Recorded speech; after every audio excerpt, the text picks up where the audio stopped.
When you die, who's going to show up? Everybody that you talk to in your circle right now, no matter where you are, man, you're doing amazing. Man, you're doing great. And you're like, not really.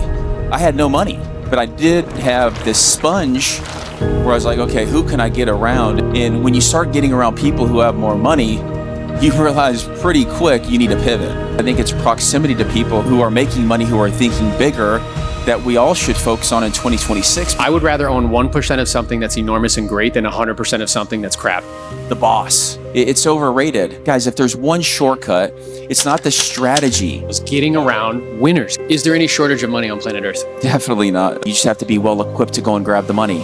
I was sharing with them that you made a conscious, purposeful, a lot of what we've been talking about is about strategy and pivoting and recognizing the need to pivot. And I know from having previous conversations with you, you recognized a need to pivot pretty early on because you had a mentor in your life, I think your uncle. That's right.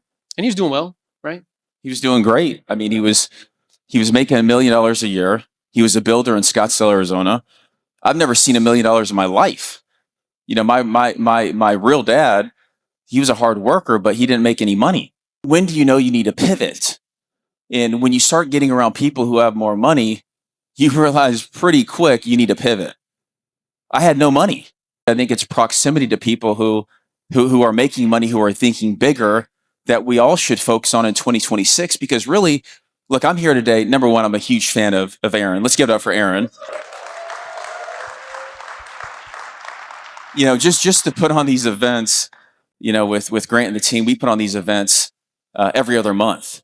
And just to get people to show up, I'm actually getting married in June. Let's go. And the scariest thing though is like, who's going to show up, right? It's like, it's going to be in Barcelona. I got married to Renata. She waited 7 years, very patient. I probably wouldn't have waited that long if I was her, but she did. And so now we get this reward, but it's like you go and invite 150 people. Okay, who's going to show up? And then that makes you think about, okay, well, you live your whole life. When you die, because eventually you will, and whether you do something great now or you don't, who's going to show up? But I'm always a big believer, and that's again why I like you so much. I'm a huge fan, is because, you know, the more you help people, and I just hope you can get like one or two things from, you know, me being here today, is like, who are you going to help? And I've always had that deep down in my heart. I'm very passionate about it, where it's like I can keep doing something small. And most people think you're doing something big, by the way. Not really. Well, and you were getting that, weren't you? Because you were a pilot, you own 20 doors. People are like, you're the man, bro. You're doing great. Dude, I mean, y'all ever heard of the pilot walk in the airport? I mean, that is like, you know, you're almost like a sky god. You know, you're walking through the airport, you know, you got your epaulets on, you know, you feel like you've made it. And you know, it's cool because and one of the things I really enjoyed about that is, you know, you were helping these young kids. Like people would want to come up to the flight deck and, you know, like, oh, what are all these buttons and what is all this other? Because aviation, by the way, is a really, really cool sport. It's a great career. And, you know, I know I got in this last year. That was really my transition, right? So my uncle was a builder and my dad was a hard worker. And so I realized my uncle was an entrepreneur, builder, and, you know, computer business and everything else. And so, you know, my brother, he's 2 years older than I am. He never wanted to have any part of it.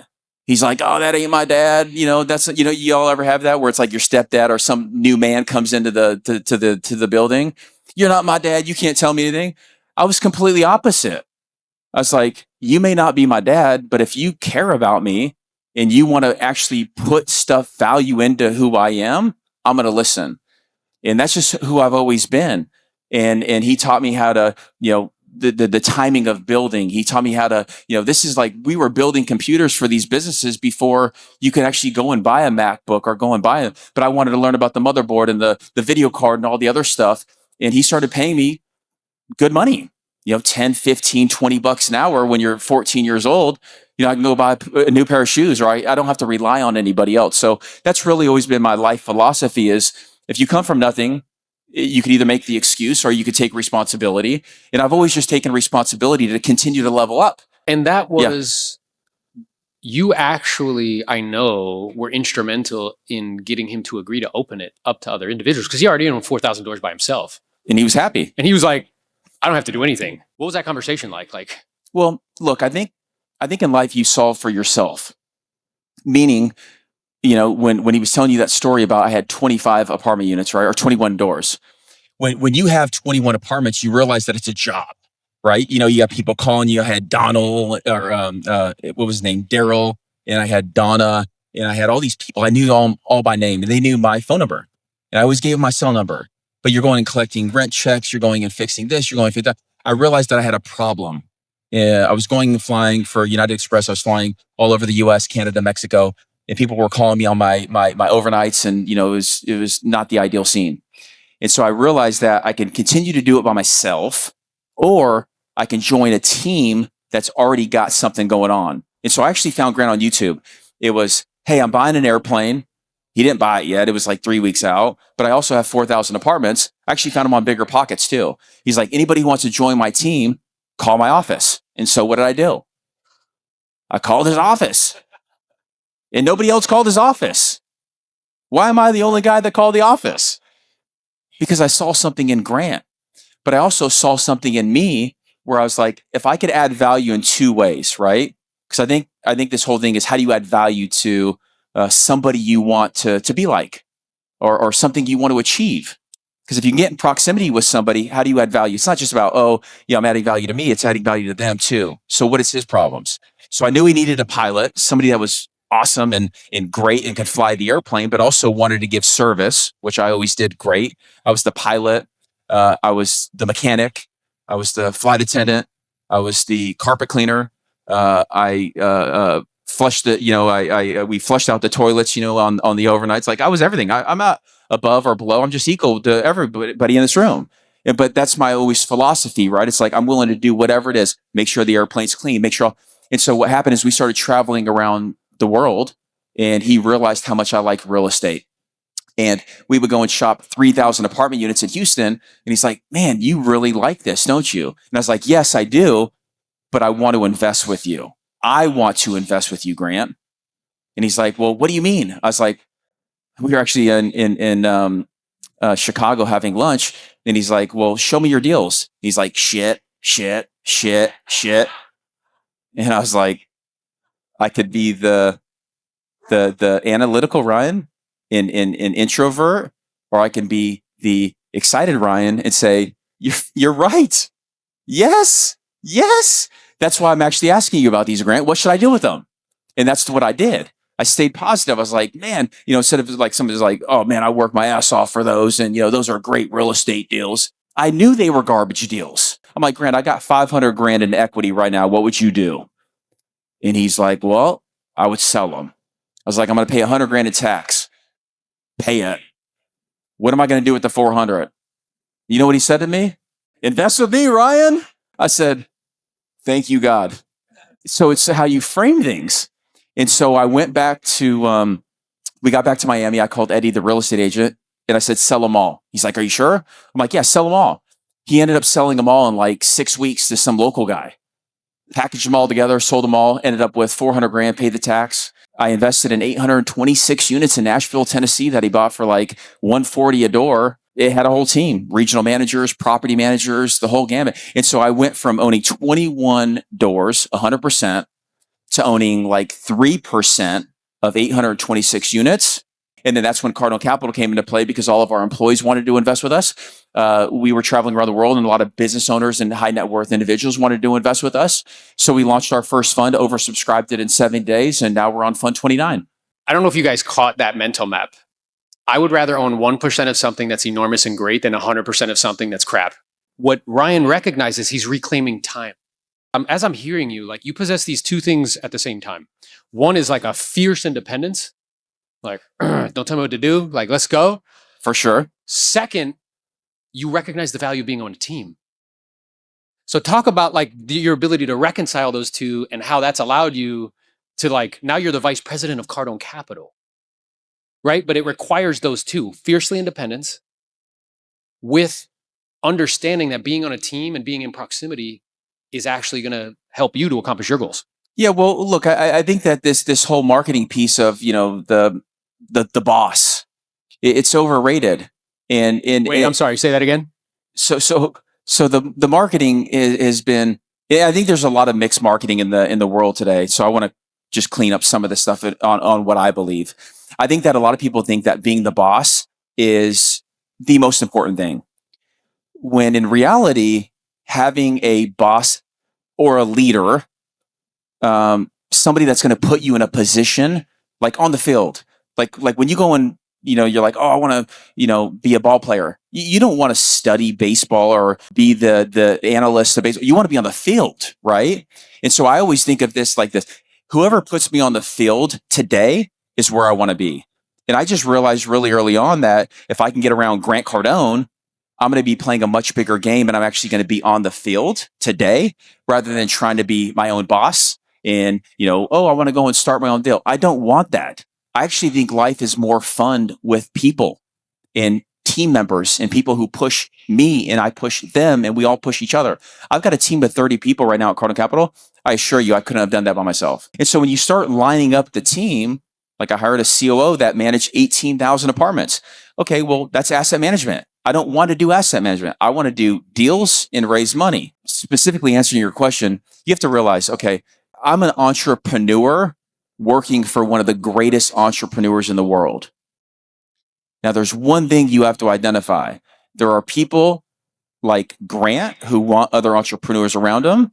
Because look, if I'm being micromanaged every single day, that doesn't work for me.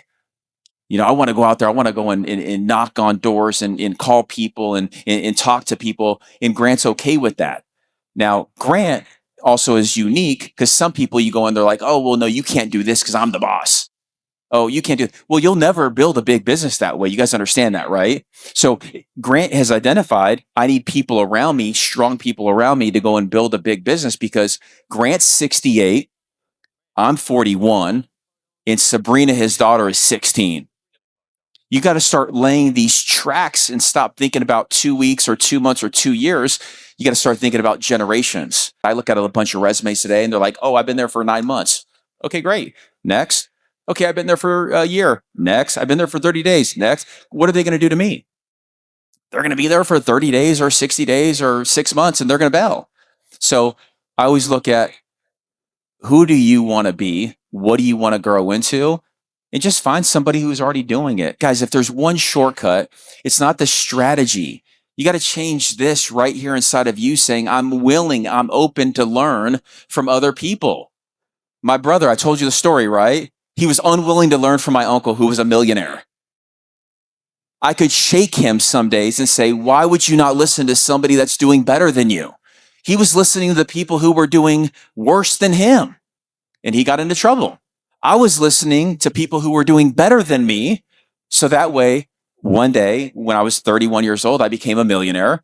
And then once you make your first million, you figure out the game. You don't figure out the game once you make a million, but you start stacking these chips where you're like, okay, like I've studied Grant. I've studied him.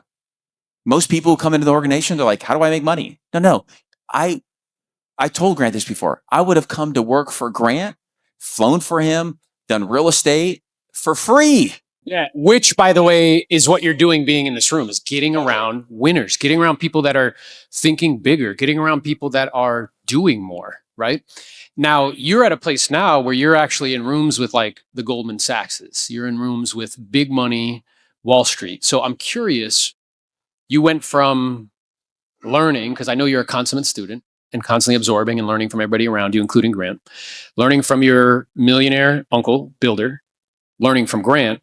What are you learning being in those rooms about how they think about money, how they think about deals, and how that's different than the way the vast majority of us think about things? They do think about money completely different.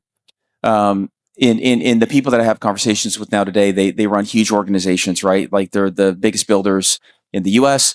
They run some of the biggest banks and funds. I think one of the biggest takeaways is there is abundance. There is a lot of money. You just have to be well equipped to go and grab the money. You're only going to be paid for what the market's willing to pay you. I think you touched on something which is interesting. Yeah. Is there any shortage of money on planet Earth? Definitely not a shortage. Not. It's actually the deals that are the most important. It's actually not the money. If you can go out and find the right deal, you will find the money. I used to think that I have to have the money first and then go and find the deal. But it's because in here, inside of Ryan at 24 years old, I didn't have the confidence in myself because remember, I was changing identities. And we all do this, by the way. I'm going from a pilot to a real estate investor, and it takes time. But if I knew what I knew today, I would have bought a lot more real estate from the day I started investing. But there's no shortage of money. It's just a shortage of confidence in the deals and giving the people who are selling the deals the certainty that you could actually pull it off. We were talking to a group that had 200,000 apartments, right? So it's hundreds of deals. They actually don't look at deals as like a name. Like for me, we mentioned 10X Los Olas Walk.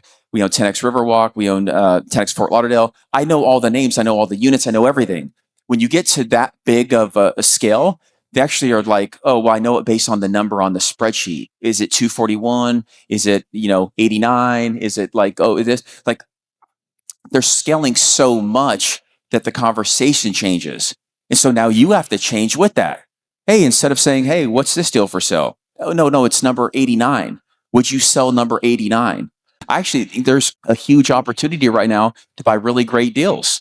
There's still some stress in the marketplace. Interest rates are high. You want to buy when interest rates are high. So when they come down, you could sell for a lower cap rate.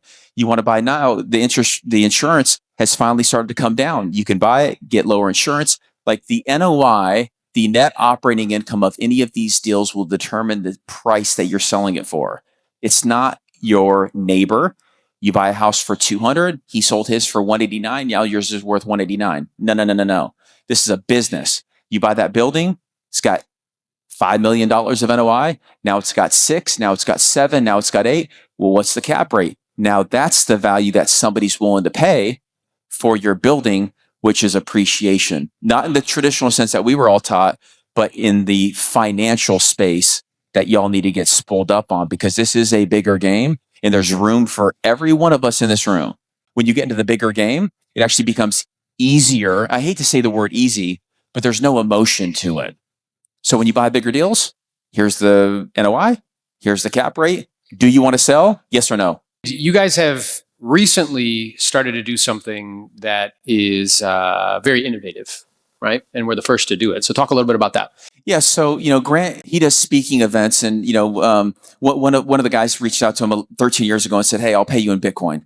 Jared and Sherry, they're like, "No, we don't accept Bitcoin. We don't know what it is."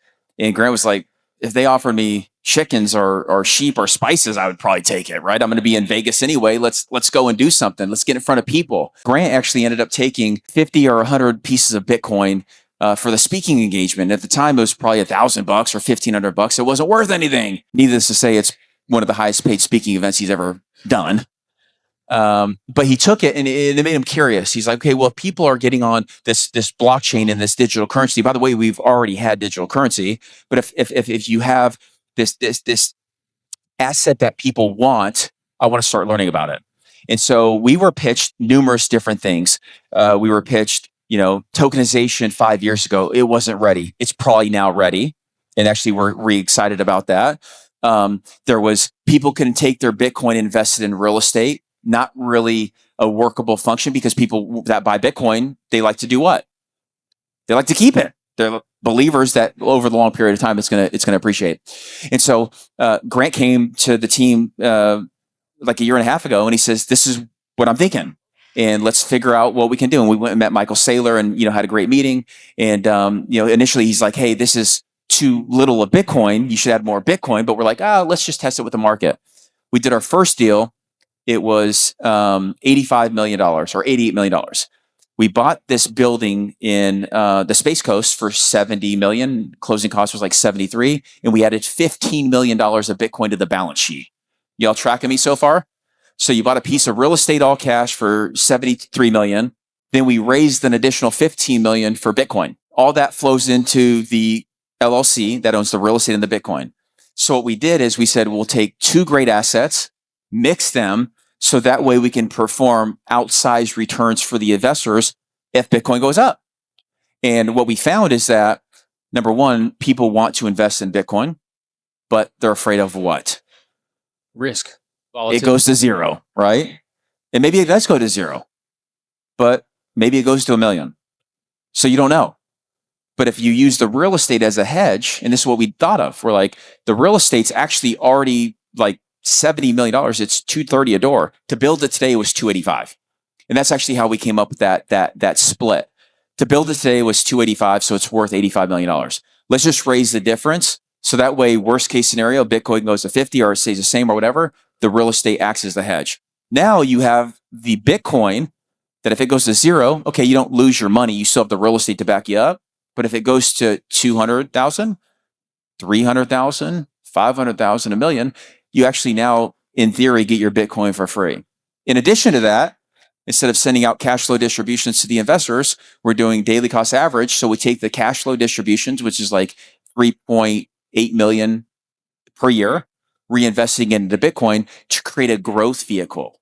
And so what we really did is we created a growth vehicle where you have the real estate as a hedge. Now, the Bitcoin could actually be a hedge as well, but you fuse the two together because the investors know real estate. They don't know Bitcoin. But what we found is that the age, what do you guys think? You guys think the age of the investor went up or down? That's what I thought too, until we actually raised our first fund. The age went up. Do you guys think the check size went up or down? Now you're all catching on to the theme. The check size went up. And so this blew me away. I was like, man, I thought I was going to have a lot of younger people and, wanted to invest less money. The check size went up. Our average check size is like $500,000. But a lot of these people who reached out, they were, 45 and 55 and 65 and, retirement accounts and said, hey, I've always wanted to invest in Bitcoin. I just don't want all the downside risk. Does anybody believe it's going to go to 1 million? It could go higher than that. Nobody knows. But even if it goes to 500 or 600 or 250, the real estate deal is going to be trending at 3 or 4 or 5% each year. Y'all tracking me? There's only so much the real estate can go up.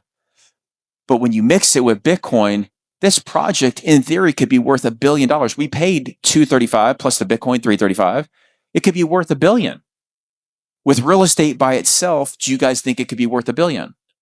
Probably not. So this new product that we came out with, it was actually very well received by the marketplace. And again, we're just entrepreneurs. We want to do what's good for our investors. We also want to make sure we're buying the right deals.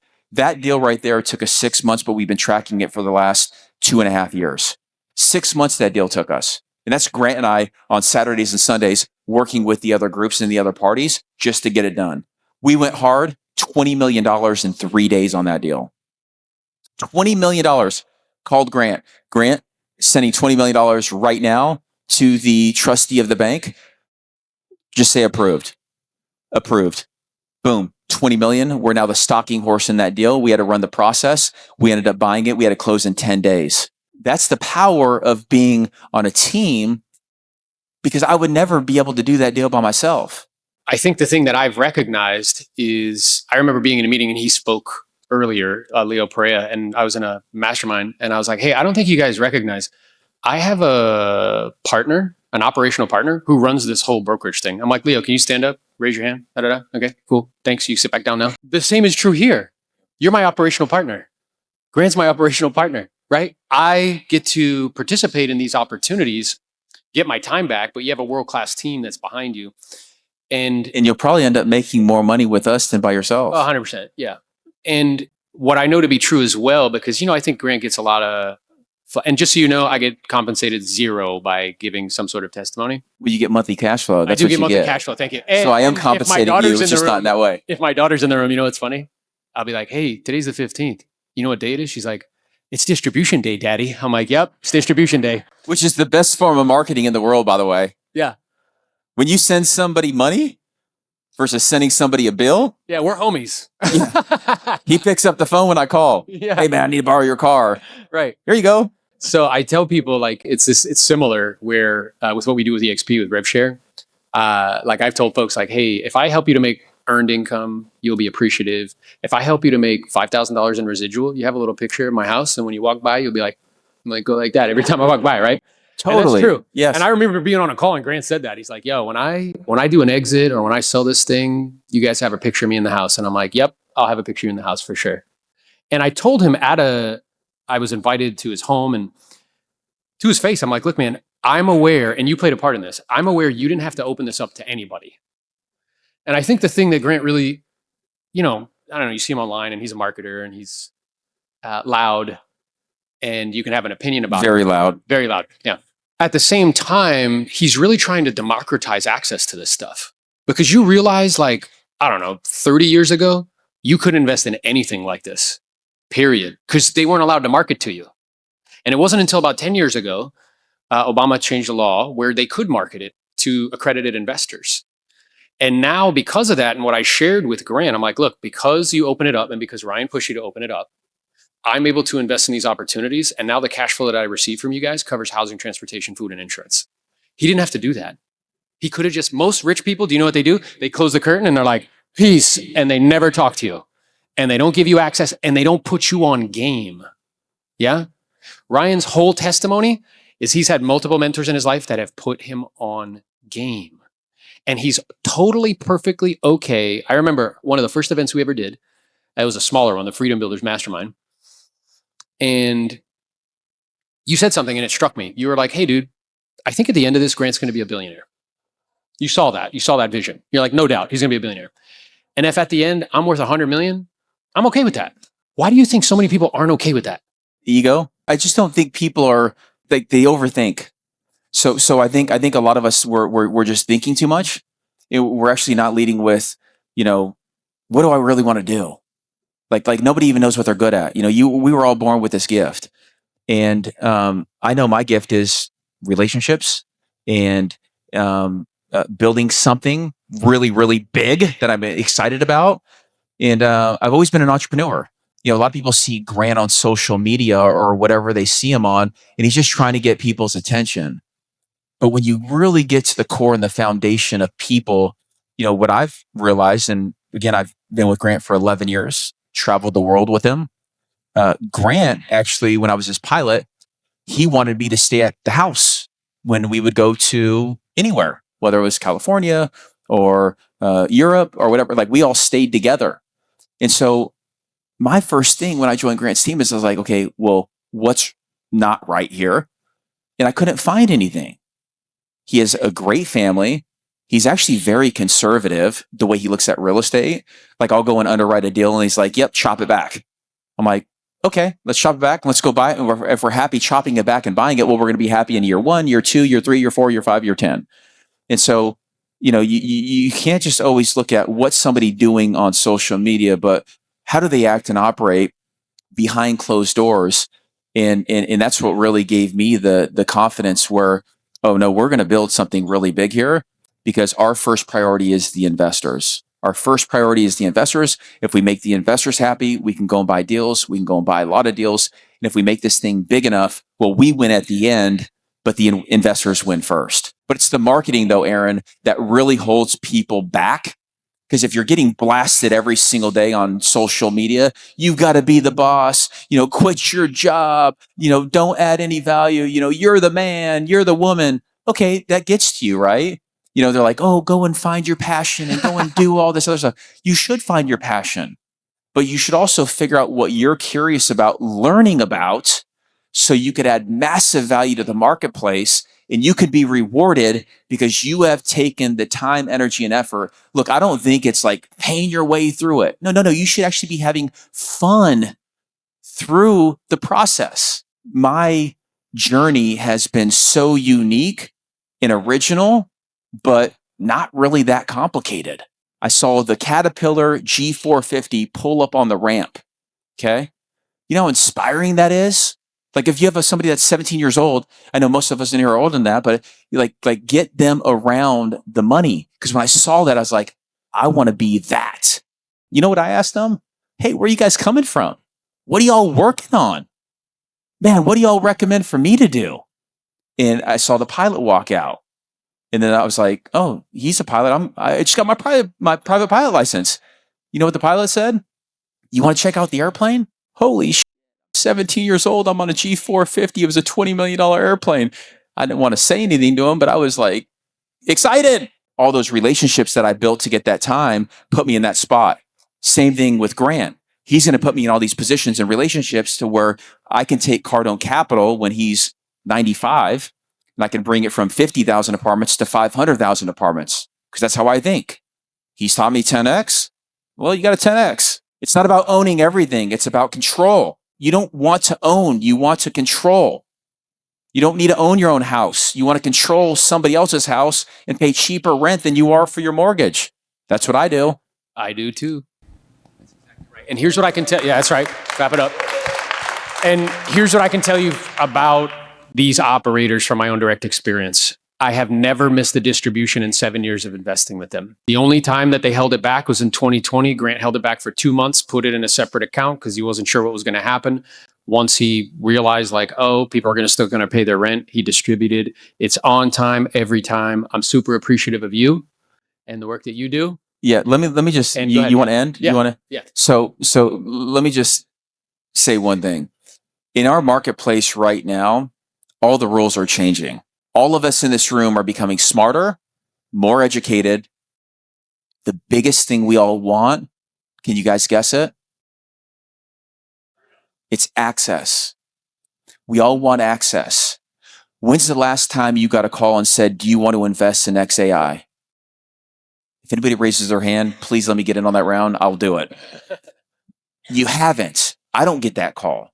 But if you can disrupt the model, you can know the model, you can be a disruptor. And it's not really even being a disruptor. I don't really like disruptor. You could be a creator and you can create new products because that's where this world is going. I'm actually not negative on AI. I'm actually very excited about AI. I've got a call today with a guy who used to work at Google where we want to implement AI into our communities, not to replace the people, to enhance what we're maybe not doing right now, which is somebody calls at 8 p.m. and we're closed. How do you schedule a meeting for the next day? How do you have people working for you 24/7? How do you manage your expenses better? So AI is not going to be like, oh my God, the whole world's going to shift. No. We have to embrace it. Cardone Capital, I do courses over the weekend, how to use Claude AI, how to use Open AI. Because if you're a leader and you're not studying AI, you will be left behind. If you're a leader and you're not studying different ways to partner with bigger groups, you will be left behind. This whole thing will get consolidated. I hope you guys are a part of it. Hope you got value out of my conversation today with you guys. I wasn't speaking at you. I was speaking with you. My email's Ryan@Cardone Capital. I'm pretty easy to find. I'm he calls me, I pick up. He has my direct cell. That's what I give out. I only have one phone number. I've had it for 25 years. Any way I can help you guys out, let me know. And I live here, by the way, too. Let's go. Clap it up for Captain Ryan Tseko.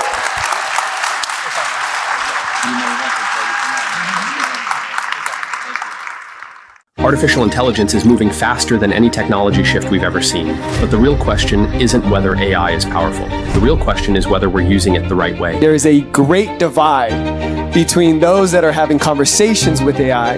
It's a Google. It's a better Google. It gives me better answers. And then those that are deploying AI in a way in which does entire processes, acts as individual agents working alongside one another with human just intervention when it's necessary.